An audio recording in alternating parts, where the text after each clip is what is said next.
Assalamualaikum warahmatullahi wabarakatuh.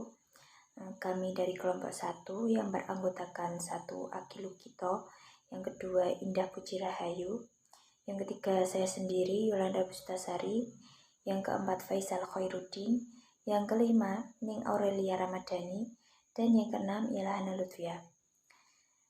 Di sini kelompok kami akan menjelaskan mengenai materi Al-Mujmal wa Al-Mubayyin, di mana artinya ialah dalil global dan dalil penjelasannya.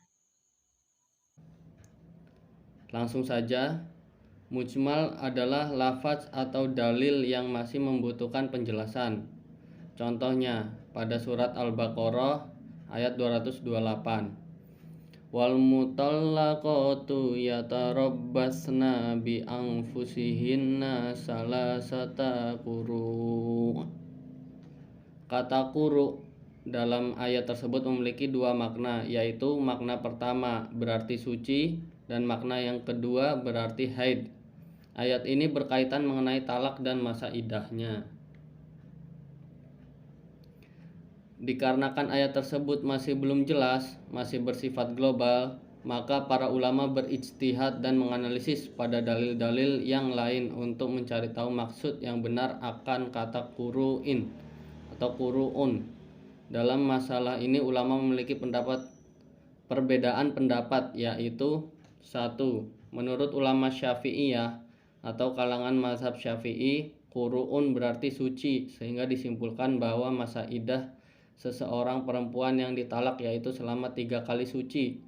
Yang kedua, sedangkan menurut ulama Hanafiyah, quru'un berarti haid, sehingga masa iddah seseorang perempuan yang ditalak yaitu selama 3 kali haid.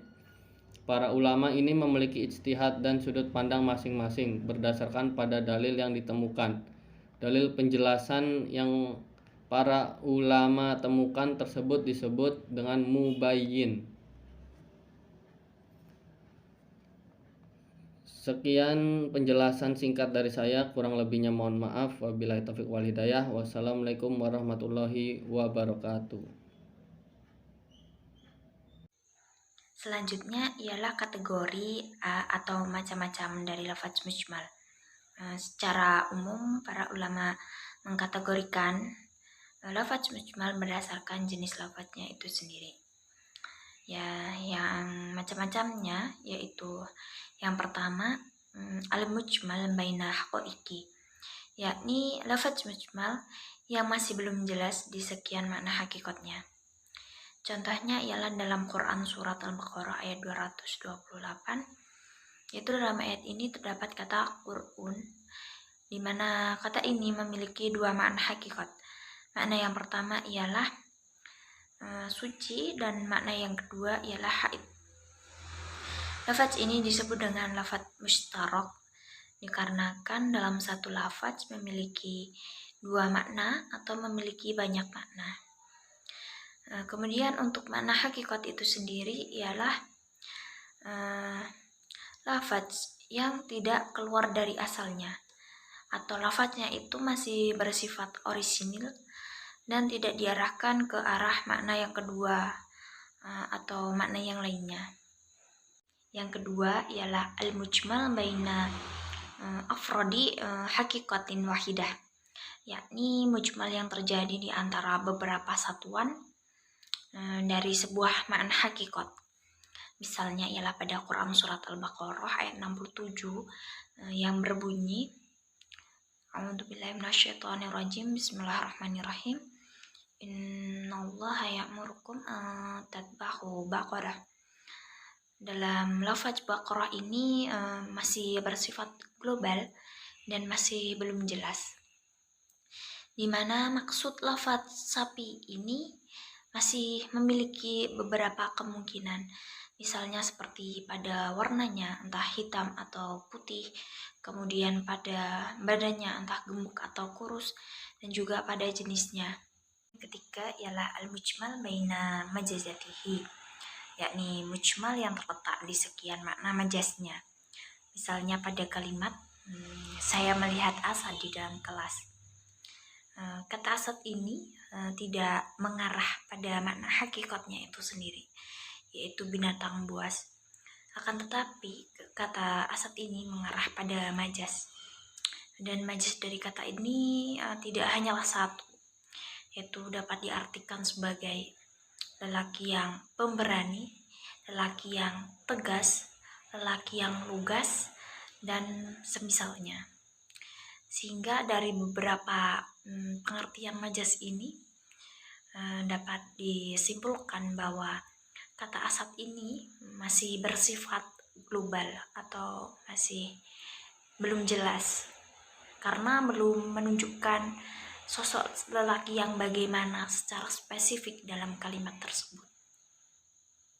Untuk macam yang keempat ialah al-mujmal baina haqiqah wa majaz yang rajih, yakni mujmal yang terjadi pada makna hakikat dan makna majaz yang lebih unggul. Contohnya ialah seseorang yang bersumpah bahwa dia benar-benar akan meminum air sungai. Pada lafaz benar-benar akan meminum air sungai ini terdapat dua makna, yakni makna secara hakikat dan juga makna secara majaz. Bila diartikan berdasarkan makna hakikat, maka orang yang bersumpah tersebut akan meminum air sungai secara langsung tanpa menggunakan wadah, yakni dari mulut langsung ke air sungai. Sedangkan jika diartikan berdasarkan makna majaz, maka orang yang bersumpah tersebut akan meminum air sungai dengan menggunakan alat atau wadah, misalnya dengan menggunakan gelas. Dari kedua makna ini, makna majaz dikatakan lebih unggul dibandingkan dengan makna hakikat. Akan tetapi masih belum jelas atau masih bersifat global makna mana yang dimaksud dari orang yang bersumpah tersebut. Faktor-faktor apa saja yang melatar belakangi terjadinya lafadz mujmal? Ada 6 faktor. Faktor yang pertama yaitu al-mujmalu bisa babil iqlal. Ketidakjelasan itu dikarenakan adanya iqlal. Iqlal ialah perubahan bentuk kalimat untuk meringankan agar tidak sulit dalam pengucapan kalimat. Misalnya pada pergantian huruf, pemindahan harokat, pembuangan huruf, dan yang semisalnya lagi. Ketidakjelasan itu disebabkan oleh perubahan bentuk kalimat. Kemudian yang kedua yaitu mujmalun bisa babil tarkib, di mana ketidakjelasan itu dikarenakan adanya rangkaian kata. Yang ketiga yaitu mujmalun bisa babil majii sifah. Ketidakjelasan dikarenakan adanya sifat-sifat naat atau kembalinya suatu sifat itu kemana. Yang keempat yaitu mujmal bisa babil majii dhamir, di mana ketidakjelasan dikarenakan kembalinya dhamir atau rujukan dhamir kemana belum jelas, sedangkan dhamir yaitu kata ganti. Selanjutnya yaitu mujmal bisa babit tisnail majhul, di mana ketidakjelasan dikarenakan adanya pengecualian yang tidak diketahui. Yang terakhir yaitu mujmalun bisa babit timaklil harfi lil ma'anin, di mana ketidakjelasan dikarenakan adanya sebab kemungkinan huruf diarahkan pada beberapa makna.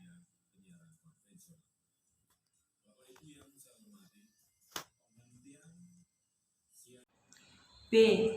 Al-Mubayyin.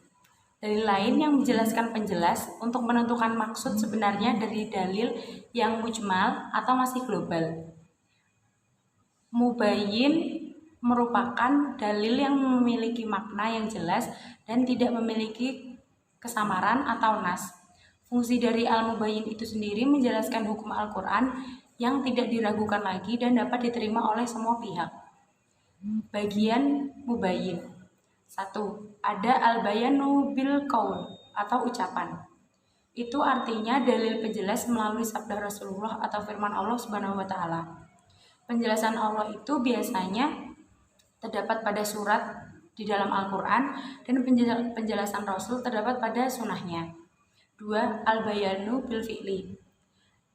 Itu merupakan dalil penjelas berupa perbuatan Nabi Muhammad SAW.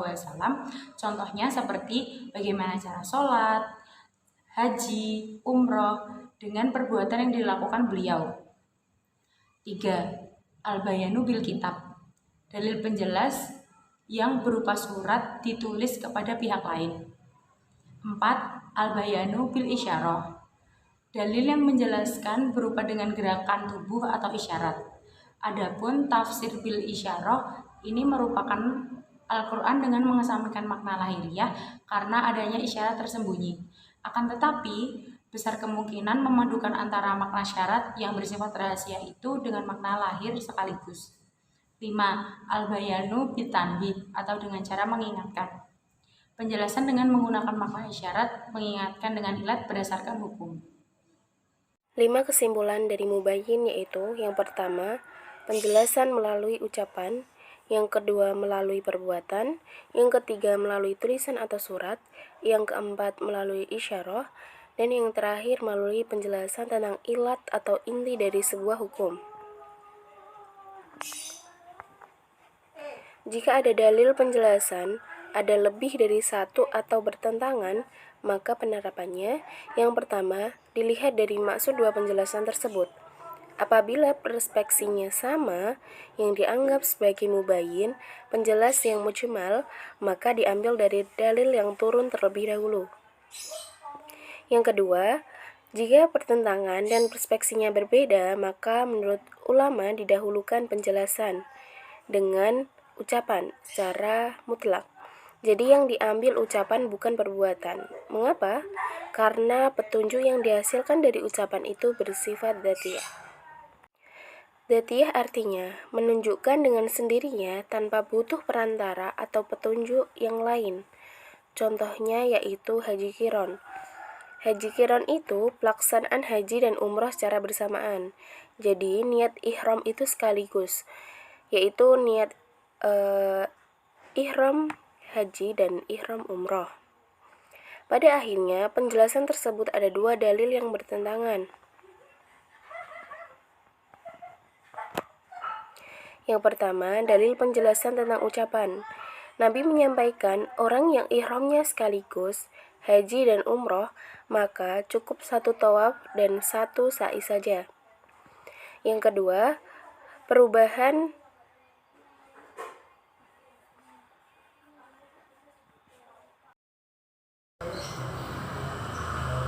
Di sini saya akan menjelaskan maratibul bayan. Maratibul bayan maksudnya adalah kelas atau level. Dalil penjelas ada levelnya, ada yang lebih kuat, ada juga yang lebih kuat lagi, dan ada tarafnya yang di bawahnya. Maratibul bayan dibagi menjadi 5 kelas. 1. Bayanunas alladhi yudriku mahahu kholas wa walaman, yaitu penjelasan yang berupa dalil nas Al-Quran yang bisa dipahami oleh orang awam dan orang khusus. Yang kedua yaitu bayanun nas alladhi yudriku khawas fakho, yaitu penjelasan nas Al-Quran yang hanya bisa dipahami oleh orang khusus. Yang ketiga matanan asunan tufihi mubayyinah lil mujil kitab, yaitu bayan berasal dari hadis, mubayyin berupa hadis Nabi yang menjelaskan dalil yang global dari Al-Quran. Yang keempat, matan faridun bin bisunnah dunia kuna khauslun ajmul fi kitab bi ayyakuna asluhu wa tafsilu min nabi, yaitu penjelasan mubayyin yang menjelaskan sisi global yang ada pada hadis lain. Yang kelima yaitu al-bayan bil ihsarah, yaitu dalil penjelas yang diambil dari kias analogi yang bersumber dari Al-Quran dan hadis. Selanjutnya saya akan menjelaskan al-mubayyalah.